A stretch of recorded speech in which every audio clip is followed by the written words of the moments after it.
Upper Body Post-Activation Performance Enhancements for Athletic Performance, a systematic review with meta-analysis and recommendation for future research. Donc on se retrouve aujourd'hui pour une revue informelle d'études, sur la PAPE. On en avait déjà parlé, donc c'est la Post-Activation Potentiation Enhancement. Donc c'est pas la PAP. La PAP c'est en fait, moi je pensais que c'était la même chose, mais en fait non, la PAP c'est un... Enfin je pensais pas que c'était la même chose, je pensais que la PAP c'était juste après un effort, la PAPE c'était bien après un effort, mais en fait la PAP c'est juste un truc qu'on utilise en recherche pour évaluer la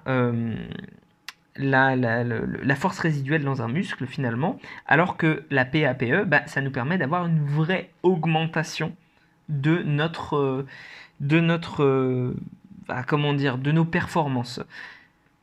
Mais en fait, si tu as suivi la revue informelle sur le sujet, sinon je t'invite à aller la consulter, la conclusion que j'en avais tirée, c'est qu'on ne peut pas la différencier des effets d'un échauffement classique et standard.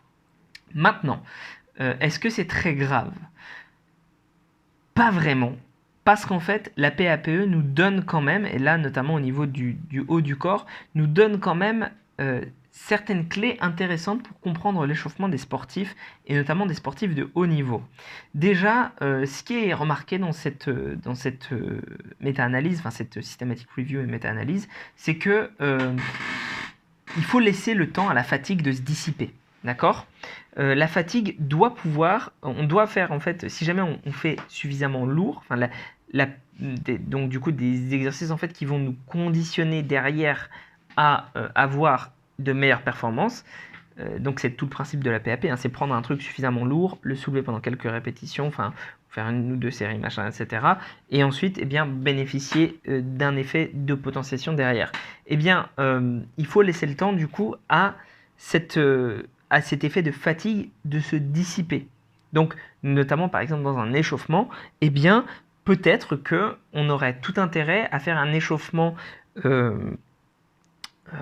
peut-être pas violent, mais en tout cas, un bon échauffement, mais surtout de se laisser le temps derrière de récupérer, et pas une fois qu'on a fait notre échauffement d'enquiller direct sur nos séries.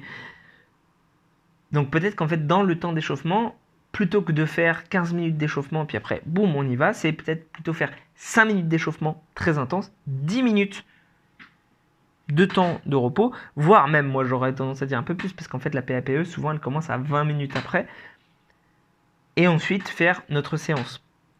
Voilà, ça peut être intéressant. Chose à noter, c'est que dans les sports où on va faire, on va dire, les sports de lancer, voilà machin, j'en avais déjà aussi parlé dans une autre revue informelle, prendre une balle plus lourde, ça pourra avoir des effets de PAPE. En revanche, dans des sports où on prend une batte ou quelque chose comme ça, là, au contraire, peut-être que ça fatigue potentiellement trop, parce qu'en fait, l'inertie angulaire, en fait, fait que, proportionnellement, comme ça varie au carré de la distance, c'est trop d'inertie et ça fatigue trop, ça perturbe trop la coordination, et c'est pas top du coup pour des effets derrière, pour être capable d'aller plus vite, d'aller plus haut. Donc c'est toujours à garder à l'esprit. Chose aussi intéressante, c'est qu'il y a des transferts au niveau de la PAPE qui sont pas uniquement spécifiques aux muscles qu'on va échauffer, enfin qu'on va faire travailler en PAP. C'est-à-dire qu'ils ont remarqué par exemple que quand tu faisais des pompes, et après derrière tu étais capable de faire d'autres choses, type par exemple de la nage ou des choses comme ça, où tu vas avoir, pourtant les pompes c'est pas vraiment les muscles qui sont sollicités en priorité pour la nage, et pourtant tu vas avoir des effets.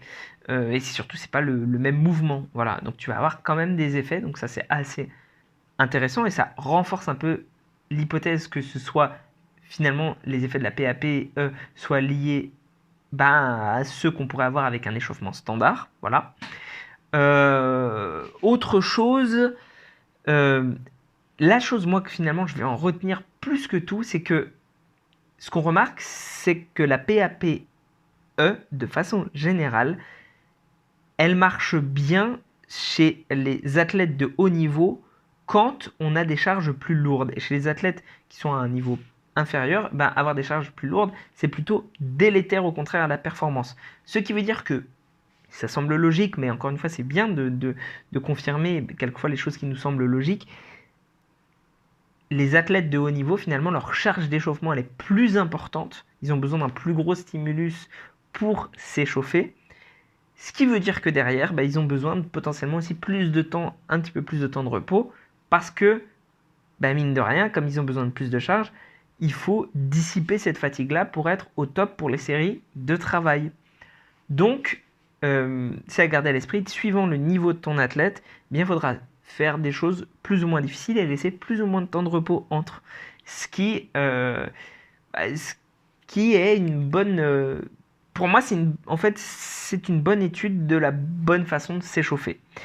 Sachant qu'on peut le faire aussi, hein, la PAPE, pas seulement avec des choses qui sont lourdes, mais aussi, bah, par exemple, avec de la pliométrie. Tu vois, mais moi, j'aurais tendance à le voir de la même façon. Peut-être qu'avec de la pliométrie, il faudrait faire les choses les plus intenses avec les athlètes très entraînés et faire les choses les moins intenses, mais du coup leur laisser un temps de repos, hein, voilà, et faire les choses les moins intenses avec les athlètes moins entraînés et du coup leur laisser un temps de repos légèrement plus faible parce qu'en fait, ils ont besoin de dissiper moins de fatigue.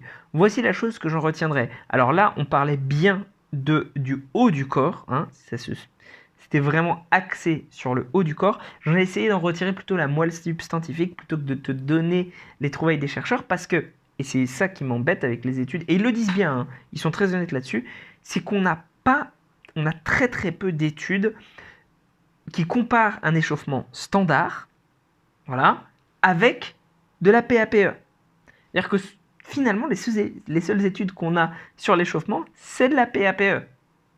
Enfin, on n'a pas que ça, mais beaucoup. C'est de la PAPE. Et en tout cas, sinon, on n'a pas de comparaison avec des groupes qui s'échauffent de façon standard. Donc voilà pourquoi j'ai essayé d'en retirer la moelle substantifique et pas de te donner les conclusions, parce que finalement, est-ce que vraiment tu vas rien faire pour t'échauffer quand tu es un sportif de haut niveau? J'en suis pas sûr. Voilà.